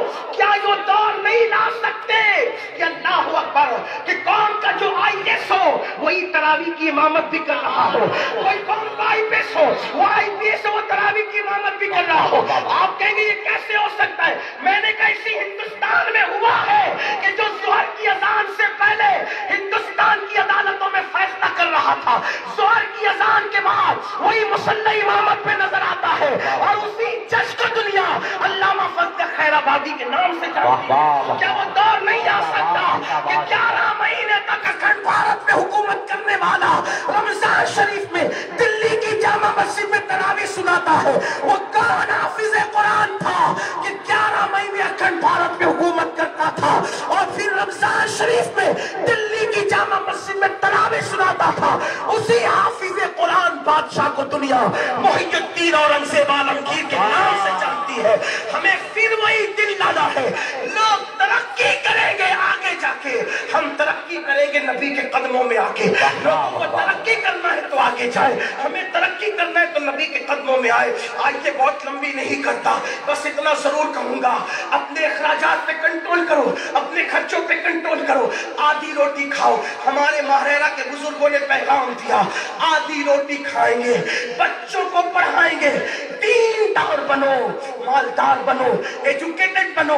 آپ کو یہ بات کہتے ہوئے بات ختم کرنے لگا ہوں، اور ایک ہی بات عرض کروں گا، ایک بات عرض کروں گا، اس کے بعد بات مکمل کروں گا۔ اپنے بچوں کو انٹرنیٹ سے دور رکھو، اپنے بچوں کو اسمارٹ موبائل سے دور رکھو، اپنے خود بھی دور رہو۔ موبائل کا استعمال اتنا ہی کرو جتنی ضرورت ہے۔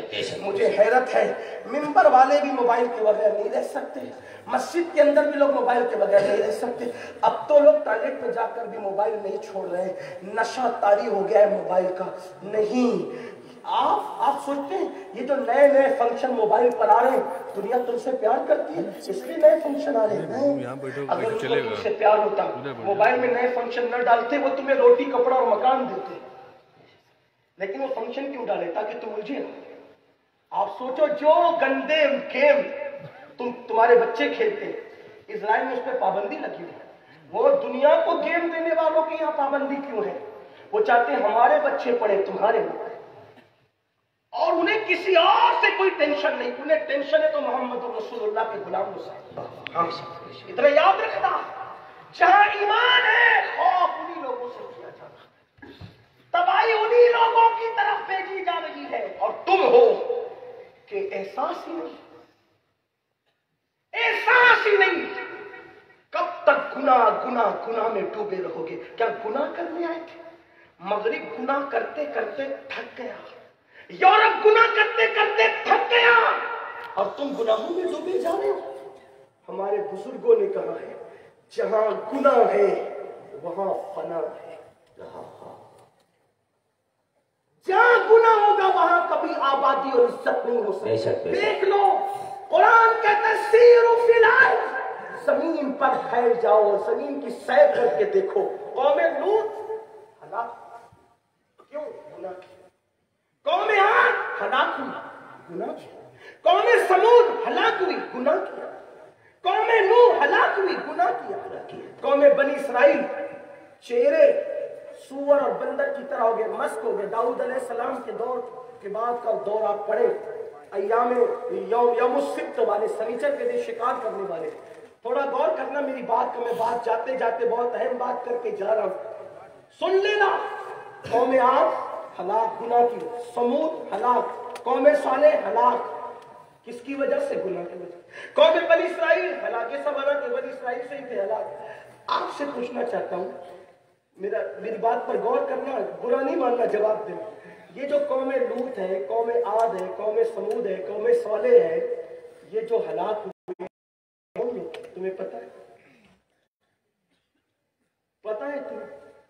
یہ مزدوروں کی اولاد تھے؟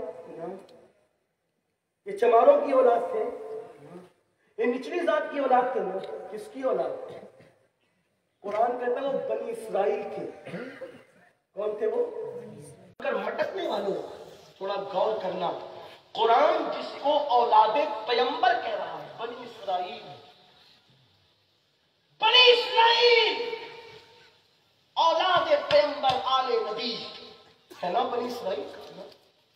جب وہ اولاد پیغمبر گناہ کریں تو ان پہ پتھر برس سکتے ہیں. بنی اسرائیل کا میرے مطلب تو یہی ہے نا، اولاد یعقوب. اسرائیل ان کا لقب تھا یعقوب علیہ السلام کا، اولاد یعقوب، نبی کی اولاد. اگر بدفعلی کر رہی تو ان پہ پتھر برس رہے. اگر آپ بدفعلی کرو گے تو کیا آپ پہ پتھر نہیں برس سکے؟ آپ پہ سرخاب کے پر لگے. کس نبی، کون سا نبی، کس نبی سے آپ کس نبی کی اولاد ہو؟ بہت قریبی آپ کس نبی سے اپنا رشتہ جوڑتے ہو کچھ پتہ ہے؟ ان کا تو رشتہ اللہ بیان کر رہے، اولاد یعقوب. انہوں نے بدکاری کی پتھر برسے. اور سن لو ایک اور بات، ہم نے خدا کی رحمتوں پہ توجہ کی، ہم نے خدا کی غیرت پر توجہ کی. جیسے رحمت میں اس کی طرح کوئی نہیں ہے، ویسے غیرت میں اس کی طرح کوئی نہیں. جب قوم لوط نے گناہ کیا، قوم لوط نے، ان کے کیا گناہ تھے قوم لوط کے؟ نمبر 1، مرد کے ساتھ بدفعلی کرتا تھا. اور یہ گناہ مسلمانوں میں، نوجوانوں میں آج ہے. بلکہ بڑی معذرت کے ساتھ دوستی اسی لیے کی جاتی ہے خوبصورت لڑکوں سے تاکہ اپنے دل کی خواہشات پوری کی جائے. حالانکہ بتایا گیا کہ جانوروں میں بھی، جانور بھی نر جانور کے ساتھ بدفعلی نہیں کرتا سوائے سور کے. یہ بات صرف خنزیر میں اور جانوروں کے اندر یہ چیز نہیں ہے. تو نمبر 1 مرد کے ساتھ بدفعلی کرتا تھا. نمبر 2 وہ تالی بجاتے تھے، تالی بجانے کی عادت. نمبر 3 وہ سیٹی بجاتے تھے، تفسیر اٹھا کے دیکھیں. اور نمبر 4 وہ پیٹ کی گیس زور سے ہنسی مذاق پہ خارج کرتے تھے. نبی نے ان کو سمجھایا، وہ نہیں مانے تو اس قوم پہ اللہ نے پتھر برسائے. اب حضرت لوط علیہ السلام کی جو بیوی تھی، تھوڑا دھیان کرنا میری بہنوں کی توجہ کرنا. لوط علیہ السلام کی جو بیوی تھی، میری بہنوں کی توجہ. آج اگر مرد گناہ میں ڈوبا ہے تو عورتیں بھی کچھ گناہ سے پیچھے نہیں ہیں. بڑی معذرت کے ساتھ بے پردگی آج عورتوں کی پہچان بن گئی. برقع پہننے میں شرم آتی ہے. لوگ کیا کہیں گے، لوگ کیا، میں نے کہا لوگ کیا کہیں گے. 2 سال سے تو منہ چھپا کے لوگ بھی پھر رہے ہیں نا. 2 سال سے منہ، جو ٹی وی کے چینلوں پہ بیٹھ کے برقعے کا مذاق اڑاتے تھے کہ مسلمان اپنی عورتوں کو منہ چھپا کے رکھواتا ہے، اس کا دم گھٹتا ہوگا، سانس کیسے لیتی ہوگی، گرمی کیا ہوتی ہوگی. میں نے کہا 2 سال میں تو قدرت نے تمہیں بھی منہ چھپانے پہ مجبور کیا نا. تم بھی تو منہ چھپا کر پھر رہے ہو. تم سانس کیسے لے رہے ہو، گرمی کا تمہارا حال کیا ہے. کہا نہیں، بیماری سے بچنے کے لیے ہم منہ چھپا رہے. میں نے کہا ہم منع نہیں کرتے، ہم بھی منہ چھپا کے پھرتے رہے 2 سال تک آپ کی طرح. لیکن جب بیماری سے بچنے کے لیے منہ چھپایا جا سکتا ہے تو کیا آبرو بچانے کے لیے منہ نہیں چھپایا جا سکتا؟ تیرے نزدیک جان ہے، میں ہمارے نزدیک جان سے زیادہ قیمتی آبرو. ہمارے مذہب نے ایک عورت کی عزت کو کتنا بلند کیا ہے. لوگوں کے یہاں عورت کچھ اور بھی ہو سکتی ہے. لوگوں کی عورت کا مطلب برتن دھونا، جھاڑو کرنا، کھانا پکانا. ہمارے عورت کا مطلب صرف برتن جھاڑو نہیں ہے. ہمارے عورت کا مطلب ام المومنین عائشہ صدیقہ ہے. ہمارے عورت کا مطلب ام المومنین خدیجۃ الکبریٰ ہے. ہمارے عورت کا مطلب سیدہ طیبہ طاہرہ خاتون جنت فاطمہ الزہرا ہے. ہمارے عورت کا مطلب جناب سیدہ زینب کبریٰ ہے. ہمارے عورت کا مطلب مریم ہے. ہمارے عورت کا مطلب آسیہ ہے. ہمارے عورت کا مطلب سیدہ آمنہ ہے. واللہ یہ وہ خواتین ہیں، ان کی عظمتوں کا عالم یہ ہے کہ دامن نچوڑ دے تو فرشتے عظمتوں کا عالم یہ ہے. اگر عورت ہمارے یہاں عائشہ صدیقہ کی شکل میں ہے، اگر عورت ہمارے یہاں عائشہ صدیقہ کی شکل میں ہے تو بستر پر قرآن کی آیتیں نازل ہوتی ہے. اللہ اکبر. نبی جب عائشہ صدیقہ کے یہاں ہوتے، ام المومنین کے یہاں، ان کے بستر پہ قرآن نازل ہوتا. اس اعتبار سے میں اپنے ذوق سے کہتا ہوں کہ بستر عائشہ رشک طور ہوا. بستر عائشہ رشک طور ہوا، کیونکہ طور پر موسیٰ آتے ہیں اور طور پر توریت آتی ہے. لیکن یہ عائشہ صدیقہ کا بستر ہے کہ جہاں پر جانے موسیٰ محمد رسول اللہ آتے ہیں اور وہاں توریت نہیں بلکہ قرآن آتا ہے. عورتوں کی شان ہمارے یہاں یہ ہے. ہاں، اگر عورت ہے تو وہ سیدہ زینب ہے. بھائی کی شہادت پر پوری امانت اسلام کی مدینے تک لانے والا کوئی مرد نہیں بلکہ عورت سیدہ زینب. امام زین العابدین کو اپنے کندھوں پہ اٹھا کے لانے والا کوئی مرد نہیں، وہ سیدہ زینب. ایک عورت کتنا بڑا کردار ادا کر سکتی. میں نے لوگوں سے کہا ہمارے عورتوں نے جہاد نہیں کیا لیکن مجاہدین عورتوں نے پیدا کیے. بے شک بے شک. عورتوں نے قیادت نہیں کی لیکن قائدین عورتوں نے پیدا کیے. عورتوں نے آسمان کے سورج کی شعاعوں کو گرفتار نہیں کیا لیکن جنہوں نے سورج کی شعاعوں کو گرفتار کیا ان کی تربیت کرنے والی عورتیں. واہ واہ واہ واہ. ہاں، کسی عورت نے نیزے پہ قرآن نہیں سنایا لیکن جس نے نیزے پہ قرآن سنایا اس کو اس قابل بنانے والی. اگر ماں فاطمہ ہو تو پھر بیٹا نیزے پہ قرآن سنا لے. تربیت کا اثر ہے. جو مائیں سیریل دیکھ کے بچوں کو دودھ پلائے گی اور جو مائیں موبائل پر مردوں سے اپنے کیریکٹر لیس گفتگو کرے گی، اس ماں کی گود میں کس طریقے سے باقیدار بچہ جنم لے سکتا ہے. خوبصورت بیوی، جملہ یاد رکھنا، خوبصورت بیوی خوبصورت بچے کو جنم دے یہ ضروری نہیں لیکن باحیا بیوی باحیا بچے کو جنم دیتی. بے شک بے شک. سبحان اللہ. باکردار ماں باکردار بچے کو زندہ باد زندہ باد. تو آج عورتیں بھی بے نقاب ہو رہی ہیں، بے حجاب ہو رہی ہیں. سیریل اور فلموں میں بھی ان کی توجہ ہے.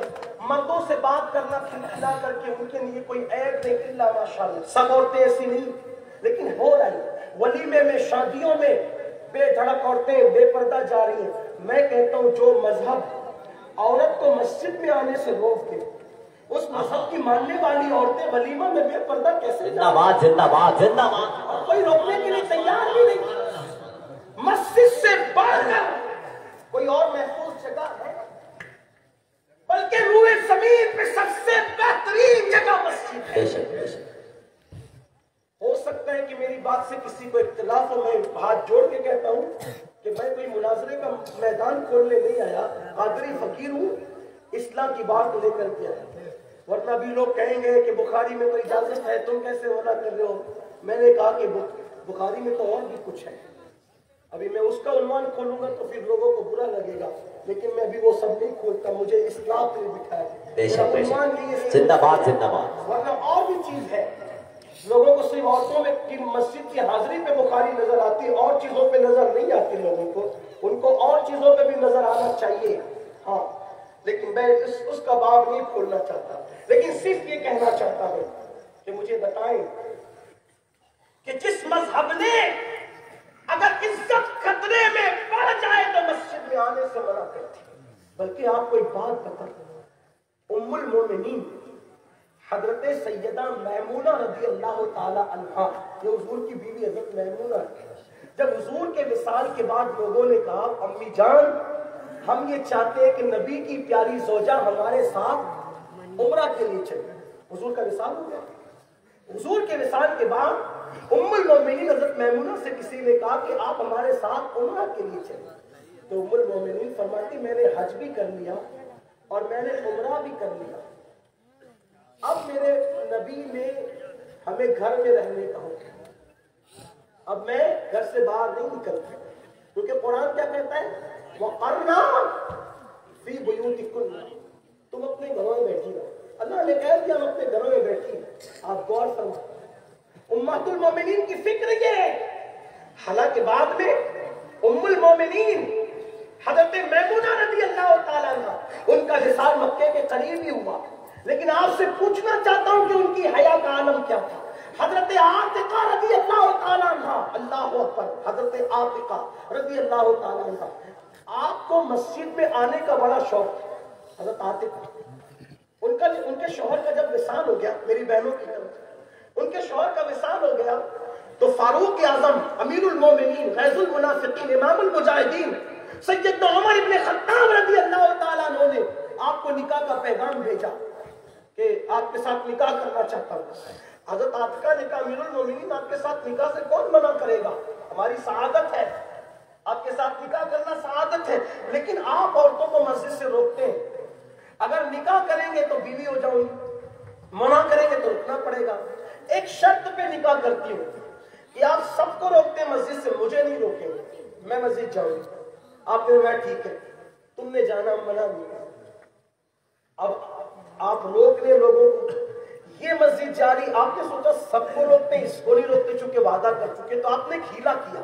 ہیلا کیا کیا کہ میمونہ رضی اللہ، حضرت عاتقہ رضی اللہ تعالیٰ، حضرت عاتقہ جب مسجد جانے لگی تہجد کے وقت میں تو پہلے سے فاروق اعظم ایک کھجور کے درخت کے پیچھے چھپ گئے، اور جب وہ جا رہی تھی برقع اوڑھ کر کے تو آپ نے زور سے ہاتھ ان کے سر پہ مارا اور پھر درخت کے پیچھے چھپ گئے۔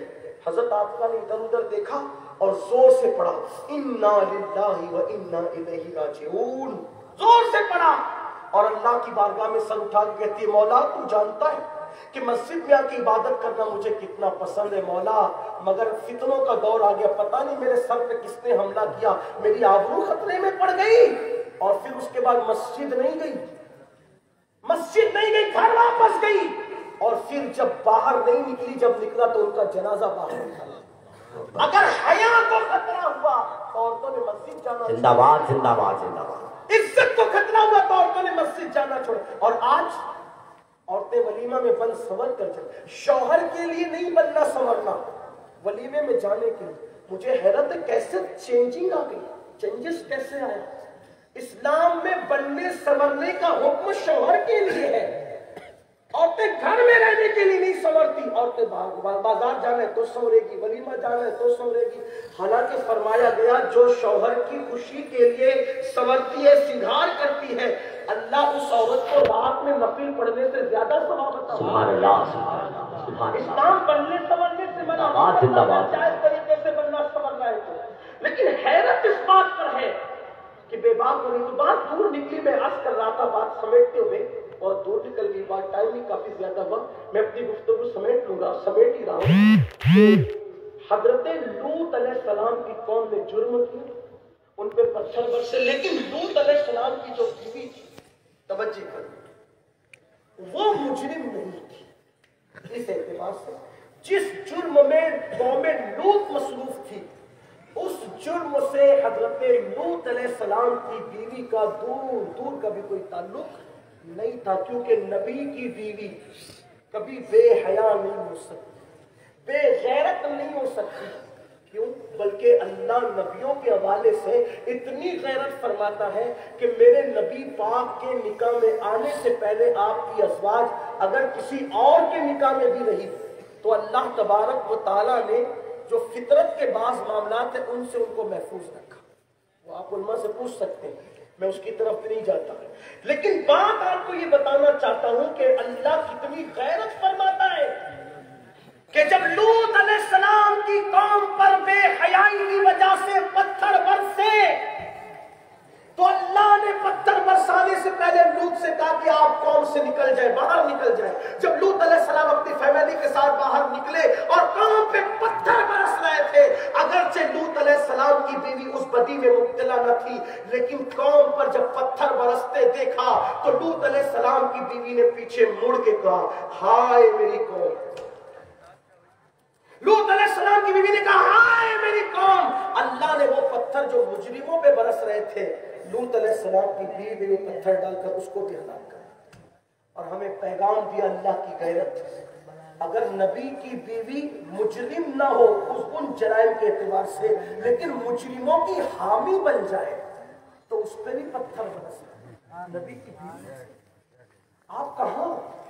یعنی گناہ نہیں کیا، وہ بدی نہیں کی، بدی کرنے والوں کی حمایت کی، ہائے میری قوم، اللہ نے اس پہ پتھر برسا دیا۔ اب آپ سوچتے ہیں ہم بدی کرتے رہے، پاپ کرتے رہے، شراب اور زنا کے اڈوں کو آباد کرتے رہے اور ہم آرام کی زندگی جیے، عیش کی زندگی جیے۔ ایسا نہیں ہو سکتا۔ جہاں گناہ ہے وہاں فنا ہے۔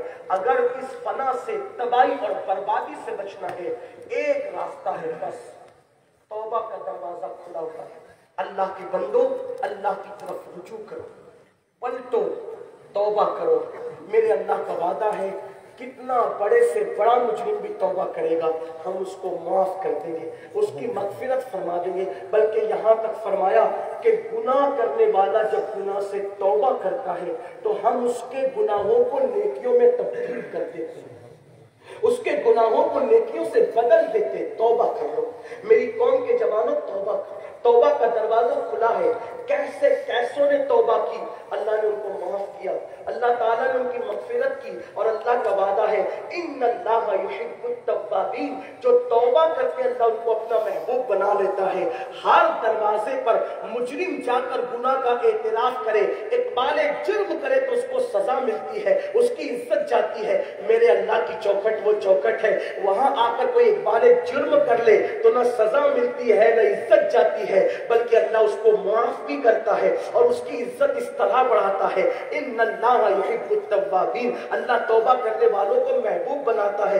حضرت محبوب الہی خواجہ نظام الدین اولیاء اپنے ملفوظات میں فرماتے ہیں ایک آدمی متقی ہوتا ہے اور ایک آدمی توبہ کرنے والا ہوتا ہے، اور دونوں برابر ہوتے ہیں اس اعتبار سے کہ متقی وہ ہے جس کے نامہ اعمال میں گناہ نہیں، اور توبہ کرنے والا وہ ہے کہ جس نے گناہ تو کیا مگر توبہ کیا، اور توبہ کی برکت سے اس کے گناہ مٹا دیے جاتے ہیں، تو اس کا نامہ اعمال بھی گناہوں سے پاک ہوتا ہے اور اس کا نامہ اعمال بھی گناہوں سے پاک ہوتا ہے۔ اس لیے توبہ کرتے رہو، اور یہ مت سوچنا کہ میں توبہ کروں گا تو میرا اللہ معاف کرے گا کہ نہیں کرے گا، یہ شیطانی وسوسہ ہے۔ ارے نادان سوچ تو صحیح، جب کافر ایک مرتبہ لا الہ الا اللہ محمد رسول اللہ پڑھتا ہے تو اللہ اس کا کفر ختم کر دیتا ہے، اللہ اس کا شرک ختم کر دیتا ہے، اور ایمان لانے سے پہلے کے سارے گناہ اس کے مٹا دیے جاتے ہیں۔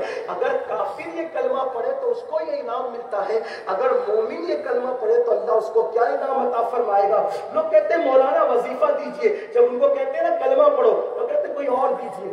کلمے سے بڑا بھی کوئی وظیفہ ہے؟ سوچے تو صحیح۔ میری قوم کا حال یہ بن گیا، چیزیں مول سے لو، چاہے فٹ پاتھ سے زیادہ غیر گزری ہو، یہ حال ہے لوگوں کا۔ جو آسانی سے مل جائے اس کو نہیں لینا چاہتے، مشکل میں پڑھنا چاہتے، مشقت میں پڑھنا چاہتے۔ میں ملانے کے لیے نہیں کہہ رہا ہوں، صرف سمجھانے کے لیے کہہ رہا ہوں۔ کلمہ زبان پر آسان ہے، جس سے کفر ختم ہو جائے وہ کلمہ طیبہ ہے، جس سے شرک جیسا جرم مٹ جائے وہ کلمہ طیبہ ہے۔ اور لوگ کہتے ہیں کچھ اور دیجیے، کلمے سے بھی بڑی کوئی چیز۔ آقا فرماتے ہیں افضل الذکر لا الہ الا اللہ، بہترین دعا سورۃ الفاتحہ ہے، لیکن ہم اس کی طرف نہیں آتے۔ آئیے توبہ کریں، اللہ کی بارگاہ میں معافی طلب کریں۔ کیسے کیسوں نے توبہ کی، اللہ نے ان کو معاف کیا، ان کے جرائم کو معاف کیا، ان کو مقام ولایت عطا کیا۔ اس لیے ہم بھی اللہ کی بارگاہ میں توبہ کریں۔ حدیث پاک میں آتا ہے جب رات کا آخری حصہ آتا ہے اللہ رحمت کی چادر پھیلا کے کہتا ہے رات کے پاپیوں صبح ہونے سے پہلے پہلے توبہ کرو تاکہ میں تمہیں معاف کر دوں۔ اور جب غروب آفتاب کا وقت آتا ہے تو رحمت کی چادر پھیلا کے کہتا ہے دین کے گنہگاروں شام ہونے سے پہلے پہلے توبہ کرو تاکہ میں تمہیں معاف کر دوں۔ آئیے نا، جب توبہ کا دروازہ کھلا ہے تو معافی مانگ لیجیے، توبہ کر لیجیے۔ اللہ اکبر۔ بس جو آخری بات بس کرنے چلا تھا، بات طویل ہوئی، اختتام کی طرف جاتے ہیں۔ اگر جوان توبہ کرے، جوان کوئی جوان توبہ کرے تو 40 دن تک آسمانوں میں نور کی قندیلیں جلائی جاتی ہیں۔ فرشتے ایک دوسرے سے پوچھتے یہ کیوں ہے تو کہا جاتا ہے آج جوان نے توبہ توبہ کیجئے۔ اور توبہ کان کھینچنا، گال پیٹنا نہیں۔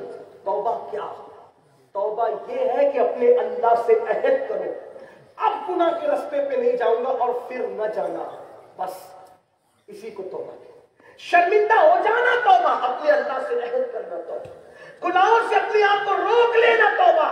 بزرگوں نے فرمایا جیسے بکری کے تھن سے دودھ نکل کر اسی سوراخ سے دوبارہ اسی راستے سے دودھ نہیں جاتا، ایسے ہی گناہ سے توبہ کرنے والا پھر اس راستے پہ نہ جائے، یہ توبہ ہے، اور جو ایسے ہی توبہ کرے اللہ اس کو اپنا محبوب اور مقبول بندہ بنا دیتا ہے۔ بس وہ جو بات کرنی تھی، ایک شخص ہے، آپ نے نام سنا ہوگا، ان کا نام ہے فضیل بن ایاز۔ ہمارے بزرگوں نے اس کو ایسے ہی پڑھا فضیل بن ایاز۔ وہ شخص جنگلوں میں ڈکیتی کرتے تھے، لوگوں کا مال لوٹ۔ فضیل بن ایاز ایک دن قافلے کے اندر کوئی تلاوت کرنے والا قاری قرآن موجود تھا، وہ تلاوت کرتے ہوئے جا رہا تھا، وہ اس نے پڑھا کہ کیا آیت پاک کا مفہوم ہے، کیا ابھی وہ وقت نہیں آیا مومنوں کے لیے کہ اللہ کی خشیت سے ان کے دل اللہ کی بارگاہ میں جھک جائیں؟ کیا وہ وقت مومنوں کے لیے نہیں آیا کہ اللہ کی خشیت سے اللہ کی بارگاہ میں ان کے دل جھک جائے؟ دل پہ اثر کر گئی، بات چوٹ کر گئی۔ فضیل نے فوراً کہا بالکل وہ وقت آ گیا، وہ وقت آ گیا، وہ وقت آ گیا۔ ساتھی آئے، آنے کے بعد کہا فضیل قافلہ آ گیا، بہت زیادہ مال سے لدا ہوا ہے، چلو لوٹے۔ فضیل نے کہا اب میں کیا لوٹوں، میں تو خود ہی لٹ گیا، میں کیا لوٹوں کسی کو، میں خود ہی لٹ گیا۔ اب فضیل نہ فضیل لٹ گیا۔ کیا مطلب کہ میں نے توبہ کر کے رب کی بارگاہ میں رجوع کر لیا، اب نہیں جانا اس راستے۔ دیکھو جب تم توبہ کرو گے تو پہلے قدرت ہی تمہیں آزمائے گی کہ تم کتنے پکے ہو۔ فضیل نے توبہ کی، بڑا قافلہ آ گیا تاکہ بتائیں لوگوں کو جانچ کر کے توبہ ہوئی کہ مکر ہوا، اس لیے کہ جو گناہ کر، جو توبہ کر کے توبہ توڑ دیتے ہیں اللہ پھر معاف کرتا ہے، پھر توبہ توڑ دیتے اللہ پھر معاف کرتا ہے، پھر توبہ توڑ دیتے تو اللہ کی رحمتیں کہتی ہے بندے میرے ساتھ مذاق نہ کر، بندے میرے ساتھ مذاق نہ کر۔ حضرت مالک بن دینار کہتے ہیں میرے دوست کا انتقال ہوا اور اس کے سینے سے گرم گرم سانسیں نکل رہی تھی، اس نے کہا استغفر اللہ، توبہ کی۔ اس کے گھر کے کونے سے آواز آئی، کہا بندے بس کر، تو نے بہت توبہ کر کے توڑ دیا، بس کر۔ اللہ کبھی وہ دن کسی کو نہ لائے کہ خدا کی رحمت روٹ جائے، اللہ کسی سے ناراض ہو جائے، اللہ وہ دن کسی کو نہ لائے۔ اے میری قوم کے جوانوں، اللہ نے تمہیں جوانی دی، وقت دیا، ٹائم دیا، اللہ کا واسطہ دے کر کہتا ہوں وقت کو ضائع مت کرو، پتہ نہیں کل کی صبح ہم میں سے کون دیکھے گا، کل تو چھوڑو پل کی خبر نہیں، صلاۃ السلام تک کون رہے گا نہیں پتا۔ توبہ کر لو، بدل جاؤ، تبدیل ہو جاؤ، نکلو گناہ سے ہجرت کر کے اللہ کی طرف آؤ۔ ہاں میرا اللہ وہ ہے، حدیث قدسی ہے، میرے اللہ نے فرمایا جو میری طرف چل کے آتا ہے میری رحمت اس کی طرف دوڑ کر جاتی ہے۔ سبحان اللہ۔ تم نے سب کی طرف دوڑا، کبھی اللہ کی طرف بھی دوڑ کے دیکھو۔ تم نے سب سے پیار کیا، کبھی میرے اللہ سے بھی پیار کر کے دیکھو۔ تم نے سب سے دوستیوں کا ہاتھ بڑھایا، کبھی اس کی طرف بھی بڑھ کے دیکھو۔ تم نے سب کے لیے رویا، کبھی اس کے لیے بھی رو کے دیکھو۔ تم نے سب سے وفا کیا، کبھی اس سے بھی وفا کر کے دیکھو۔ تم نے سب کی بات مانی، ذرا اس کی بھی بات مان کے دیکھو۔ آؤ اللہ کے ہو جاؤ، آؤ اللہ کی طرف پلٹ جاؤ، آؤ اللہ کے لیے وقت نکالنے والے بنو۔ اپنی مصیبتوں میں در در پہ دستک دینے والوں کوئی اپنا نہیں ہے۔ اگر مصیبتیں آئیں اچھی طرح وضو کرو، رات کے آخری پہر میں مصلی بچھا کے آنسوؤں کی سوگات اللہ کی بارگاہ میں پیش کر کے گڑ گڑاؤ، پھر رحمتوں کی بارش نہ ہو تو کہنا، پھر کرم کی بارش نہ ہو تو کہنا، پھر تمہاری بگڑی نہ بنے تو کہنا، اس لیے کہ سب کو ملتا ہے اسی وحدہ لا شریک کے در سے، اور ہمیں بھی اسی کے در سے ملے گا۔ آؤ نا سب سے امیدیں باندھنے والوں اپنے رب کی چوکھٹ سے وابستہ ہو جائے۔ اللہ اکبر۔ ارے ایک وقت میں اگر 5 مرتبہ، ایک دن میں 5 مرتبہ کوئی فقیر کسی بخیل کے دروازے پہ جاتا ہے تو بخیل سے بخیل بھی کچھ نہ کچھ دے کے ڈالتا ہے، وہ مکمل 5 بار انکار نہیں کرتا۔ جب بخیل 5 بار آنے والے کو دے سکتا ہے تو اس جواد و کریم کے بارے میں کیا خیال ہے؟ ایک دن میں 5 بار اس کے دروازے پہ دستک دو گے تو وہ کیوں نہ عطا کرے گا، جبکہ اس کا وعدہ ہے ادعونی استجب لکم،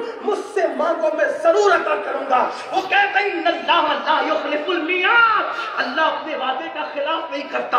لیکن کوئی آئے تو صحیح، اقبال کہتے ہیں ہم تو مائل بکرم ہے، کوئی سائل ہی نہیں، راہ دکھلائے کسے راہ روے منزل ہی نہیں۔ میری قوم کے جوانوں آؤ، اپنے اللہ سے رشتہ مضبوط کریں، اپنے اللہ کے قریب آئیں، اس کا وعدہ ہے جو میری طرف چل کر آتا ہے، میری رحمتیں اس کی طرف دوڑ کے جاتی ہے۔ امتحان لیا اللہ نے، ادھر فضیل نے توبہ کی، ادھر قافلہ آیا، فضیل چلو لوٹو، فضیل نے کہا ہم تو خود لٹ گئے، کیا کسی کو لوٹے، توبہ کر لی میں نے، اب نہیں لوٹوں گا کسی کو۔ ساتھیوں نے کہا جب ڈکیتی میں آپ ہمارے سردار تھے، ڈکیتی میں سردار تھے، توبہ میں بھی سردار بنی، ہم توبہ کر لیے۔ میر عبدالوحید بلگرامی رحمت اللہ علیہ لکھتے ہیں توبہ کرنے کے بعد، چونکہ کچھ لوگ توبہ میں بھی چیٹنگ کرتے، مطلب کسی کا مال ہڑپ کر لیں گے لاکھوں کروڑ روپیہ، پھر کہیں گے نہیں حج کر کے اب توبہ کر لی، یہ کون سی توبہ ہے؟ پیسے ہڑپ کیے تو وہ واپس بھی تو کرنے پڑیں گے، اگر پتہ ہے نا تو واپس، ایسے نہیں کہ آپ جو وہ پیسے ہڑپ کر کے پھر کہیں گے نا ہم توبہ کر لیے، نہیں، اگر ہڑپ کیے تو واپس کرنے پڑیں، اور نہیں معلوم ہے تو الگ بات ہے، پھر اس کے لیے آپ کے پاس تو اتنی بڑی یونیورسٹی موجود ہے، جو موقع کے مسائل جدیدہ سے جا کر بات کریں، علماء سے، ہمارے مفتیان کرام سے جا کے بات کریں، بتائیں گے، اگر نہیں یاد ہے تو کیا کریں، نہیں پتہ ہے تو کیا کریں، وہ بتائیں گے۔ میں کوئی مفتی بھی نہیں، کوئی صاحب فتویٰ بھی نہیں، فقیر آدمی ہوں، آپ کی گلی میں صدا لگانے آ گیا ہوں کہ چلو اللہ کی طرف رجوع کروں، بس اتنی سی بات ہے، اور کچھ نہیں۔ فضیل نے جب توبہ کی، میر عبدالوحید بلگرامی رحمت اللہ علیہ لکھتے ہیں تو ان کو یاد تھا کہ میں نے ایک یہودی کا مال لوٹا تھا، اس کا مال لوٹا تھا، اس کے گھر کے بھائی کا مال تو سب ختم ہو گیا، کھا پی کر لوگوں نے برباد ہی کر دیا سب، اب کچھ ہے نہیں، ایک کام کرو معاف کر دو۔ اس نے کہا دیکھ بھائی معاف کرنے کی ایک صورت ہے، کہا کیا؟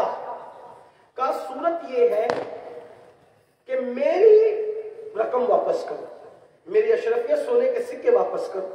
کہا حضرت میں تو وہی کہہ رہا ہوں کہ میں کھا پی کے سب ختم ہو چکا ہے، اب کچھ ہے نہیں، اس لیے معافی مانگنے آئے، ہوتا تو لوٹا دیتے، معافی مانگ رہے ہیں۔ کہا ٹھیک، وہ یہودی کہتا ٹھیک، کوئی بات نہیں، نہیں دے سکتے نا تم سونے کی اشرفیاں، سکے نہیں دے سکتے، کہا نہیں، مٹی کی بنا کے دے دو، مٹی کی دے دو ہم قبول کر لیں، مٹی ہی کی دے دو۔ انہوں نے کہا بات تو بھائی بہت سستا سودا ہے، سونے کی لے کر لوٹی تھی ختم کر دیا، وہ مٹی کی مانگ رہا ہے۔ تو انہوں نے مٹی کی وہ ٹھیکریاں ان کو لا کر کے، اس شخص کو لا کر کے دے دی۔ جب وہ شخص کے ہاتھ میں گئی، اس نے تھیلی کھولا تو کھول کر کے دیکھا کہ وہ سب سونے کی تھی۔ اس نے کہا کہ یہ میں تو لے چکا، لیکن اب مجھے ہاتھ بڑھائیں اور کلمہ پڑھا کر اسلام میں داخل کر۔ آپ نے کہا میں حیران ہوں کہ یہ سونے کی کیسے ہوگی، اور تو یہودی ہو کیا کلمہ پڑھنا چاہتا ہے میرے ہاتھ پہ؟ اس نے کہا کہ میں نے آسمانی کتابوں میں پڑھا تھا اپنے مذہب کی کہ محمد رسول اللہ کا کوئی سچا غلام اگر وہ سچے دل سے گناہوں سے توبہ کرے گا تو مٹی کو ہاتھ لگائے تو وہ بھی سونا ہوگا۔ زندہ باد، زندہ باد، زندہ باد، سبحان اللہ، یہ پیغام لے کے جائیں، سبحان اللہ، سبحان اللہ۔ توبہ کی برکت ہے یہ توبہ کی برکت ہے۔ آج ہم توبہ کی طرف اس طرح نہیں جا رہے، لیکن ٹھیک ہے چلے، اتنے بڑے منزل کی توبہ ہم نہیں کر سکتے، کم سے کم مٹی سونا نہ بنے، ہم ہی سونا بن جائیں، ہم ہی قیمتی بن جائیں، ہم ہی اپنے آپ کو بدل دیں، ایسی توبہ کر لیں۔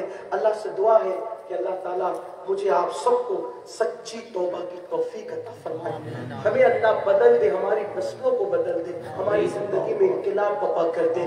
اور غوث پاک فرماتے ہیں جو میرا مرید ہے میں اس کو بغیر توبہ کے مرنے نہیں دیتا، میرے مریدوں کو توبہ کے بعد موت آتی ہے۔ غوث پاک سے اپنی نسبتیں مضبوط کرے، اولیاء اللہ سے اپنی نسبتیں مضبوط کرے۔ اللہ سے دعا ہے گفتگو کے درمیان اگر کوئی غلطی ہو گئی ہو، میری زبان سے کوئی غیر شرعی جملہ نکل گیا ہو، اللہ مجھے معاف کرے۔ استغفر اللہ ربی من کل ذنب واتوب الیہ۔ ابھی صلاۃ والسلام ہوگا، دعا ہوگی، اور خاص طور پہ جو مبارک پور اور اطراف میں جو وبا پھیلی ہوئی ہے اس کے لیے ہم خاص دعا کریں گے۔ لیکن میری گزارش ہے، میں آپ کا مہمان ہوں، آپ سب میرے اہل مبارک پور میزبان ہیں۔ یہاں کی گلیاں چھوٹی ہے لیکن آپ کے دل بہت بڑے ہیں، سبحان اللہ، سبحان اللہ۔ اہل مبارک پور کے دل بڑے ہیں، گلیاں چھوٹی ہیں۔ اب ان چھوٹی گلیوں میں اتنے بڑے مجمع کے ساتھ گزرنا بڑا مشکل ہے.